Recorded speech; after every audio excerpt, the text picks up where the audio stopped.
Ililista natin ang 10 sa pinakamalulupit na motor ng Yamaha. Kung may tropa ka o ikaw mismo ay nagka-canvas sa mga motor ng Yamaha, baka isa na rito ang para sa'yo. Simulan natin yan sa number 10, Yamaha TFX 150. Sense of quality. Ito ang isa sa mga hatid na quality ng Yamaha TFX 150. Ang commuter bike na ito ay nilabas sa bansa taong 2016 na merong hangarin na makapagbigay ng isang exciting na experience para sa mga riders kahit na sila ay beginner o professional na. Dahil tiyak na magkakaroon sila ng kakaibang adventure sa motor na ito. Kabilang ito sa kanilang lineup ng Yamaha MT. At sa ating bansa, ino-offer lamang ang standard unit ng motor na ito sa halagang 143,000 pesos. Pinaandar ito ng 4-stroke SOHC liquid-cooled 4-valve engine na may 149.8cc displacement na kaya maglabas ng 16.09 horsepower at 14.3 Nm ng torque na may kapares na 6-speed manual transmission. Ang motor na ito ay may 10.2 liter fuel tank capacity para sa garantisadong long drive trip ng mga rider. Number 9, Yamaha Mio Sporty. Aminin na natin na ang nakalipas sa 2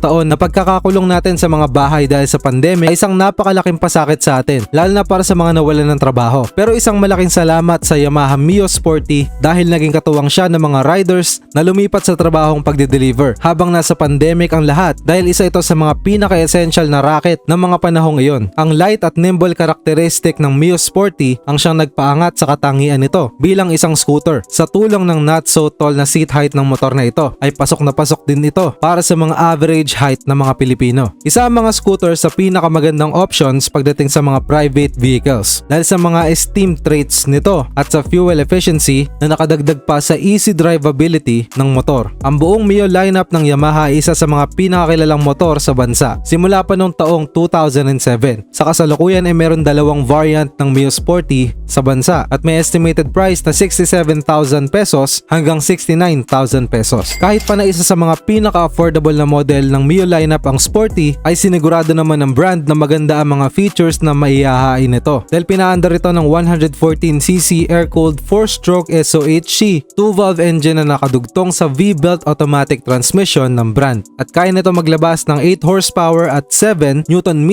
ng torque. Number 8, Yamaha YZF R15. Ang YZF R15 ay ang unit na binuo ng Yamaha noong taong 2008. Ito ay isang sports bike na nagbibigay sa mga rider ng isang patikim sa kanilang innovative technology na may kasamang racing feel sa bawat arangkada. Sa kahit anong kalsada man, natatahakin ito. Ang entry level ng Yamaha na ito para sa kanilang sports bike series ay merong single-cylinder 4-stroke 4-valve liquid-cooled SOHC engine na may 155cc displacement na kaya maglabas ng 19 horsepower at 14.7 Nm ng torque. Sigurado namang malayo ang mararating ng 11-liter petrol fuel tank capacity nito sa tulong na rin ng fuel injection supply system. Sa kasalukuyan ay ino-offer ang mga unit ng YZF R15 sa merkado sa estimated price na 164,000 pesos. Murang-mura na para sa isang entry-level race ride experience. Number 7, Yamaha XSR 155. Ipinakilala sa bansa noong July 2020 ng Yamaha Motor Philippines ang bagong addition sa kanilang Neo Retro models,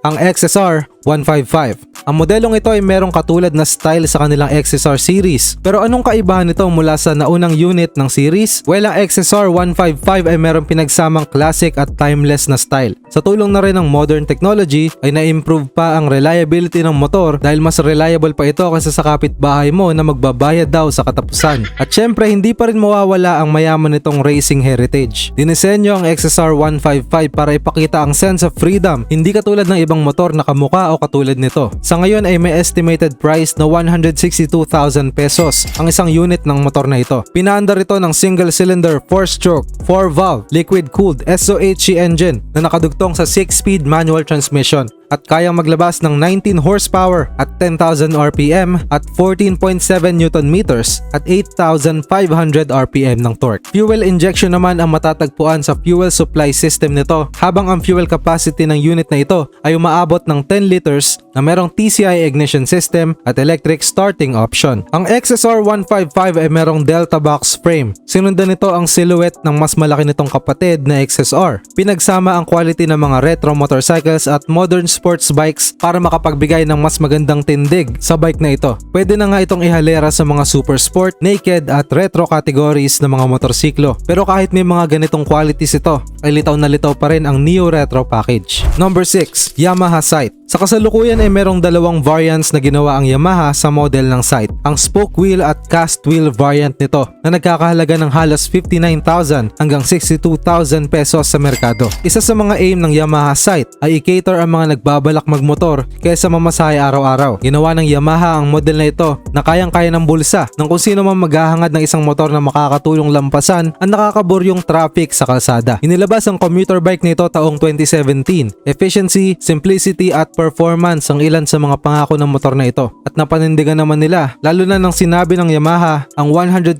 km per liter displacement na sobrang tipid. Kahit pa mai-categorize ang Sight bilang isang affordable na motor, hindi maipagkakaila ang magandang features nito mula sa mga basic necessities hanggang sa sporty looking nitong gulong. Pinaandar ang motor na ito ng single-cylinder 4-stroke 2-valve air-cooled SOHC engine na may 114cc displacement na nakadugtong sa continuously variable transmission o CVT at kaya maglabas ng 8.5 horsepower at 9.5 Nm ng torque. Sinamaan pa ito ng 4-liter na petrol fuel tank capacity. Number 5, Yamaha Mio Gear. Binuo para maging isang functional, resilient at expressive na motor. Ang bagong Mio Gear ay dinisenyo ng Yamaha para suungin ng mga makakapal na konkretong kalsada ng syudad. Kaya kasi nito magbigay ng smooth at efficient na takbo para sa mga riders kahit na gaano katindi ang mga bako at pagliko ng mga kalsada ng ating bansa. Sa kasalukuyan ay nag-o-offer ng dalawang variant ang motor na ito na nagkakahalaga ng halos 75,000 hanggang 80,000 pesos. Depende sa klase ng variant na mapupusuan mo. Pinatatakbo ang motor na ito ng 125cc single-cylinder 2-valve 4-stroke air-cooled SOHC engine na nakadugtong sa isang CVT transmission at kaya maglabas ng 9.3 horsepower at 8,000 RPM at 9.6 Nm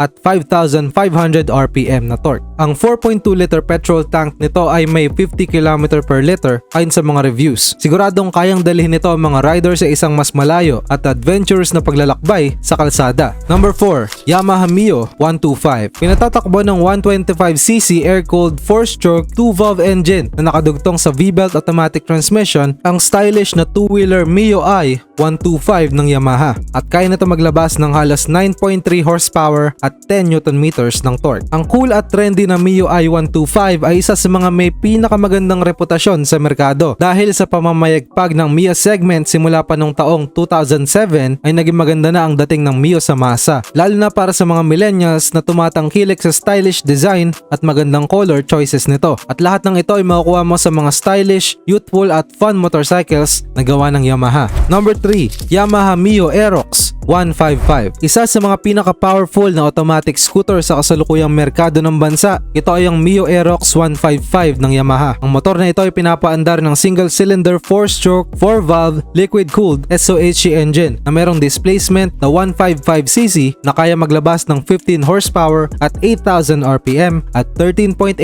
Nm at 6,500 RPM ng torque. Konektado ito sa isang V-belt automatic transmission na isa sa mga signature design ng brand. Ang 5.5-liter petrol fuel tank capacity naman ito sa gitna na may declared mileage na 48 km per liter. Nagkakahalaga lamang ito ng halos 113,000 hanggang 136,000 pesos para sa ABS version. Kung saan maaari ka na magkaroon ng isang motor na pwede mong i-personalize depende sa mga disenyo at kulay na gusto mo. Number 2, Yamaha Sniper 155. Para sa pagmamarka ng kanilang ika-15 years sa industriya noong taong 2019 ay nilabas ng Yamaha ang kanilang Sniper 155 na may modern sport design at performance crafted na motor. Inilala itong legend sa kanilang underbone category. Sa ngayon ay may estimated price ito na 121,000 pesos hanggang 128,000 pesos bawat unit. Ang bike na ito ay swak para sa mga commuter dahil meron itong mapormang features na tawag pansin talaga sa mga mamimili. Pinapatakbo ito ng 155cc 4-stroke liquid-cooled SOHC 4-valve engine na nakadugtong sa 5-speed manual transmission na may power na 15 horsepower at 14 Nm ng torque. At bago natin i-reveal ang top spot ay comment mo naman below kung ano ang paborito mong motor ng Yamaha. Sa top spot natin nandito ang number 1, Yamaha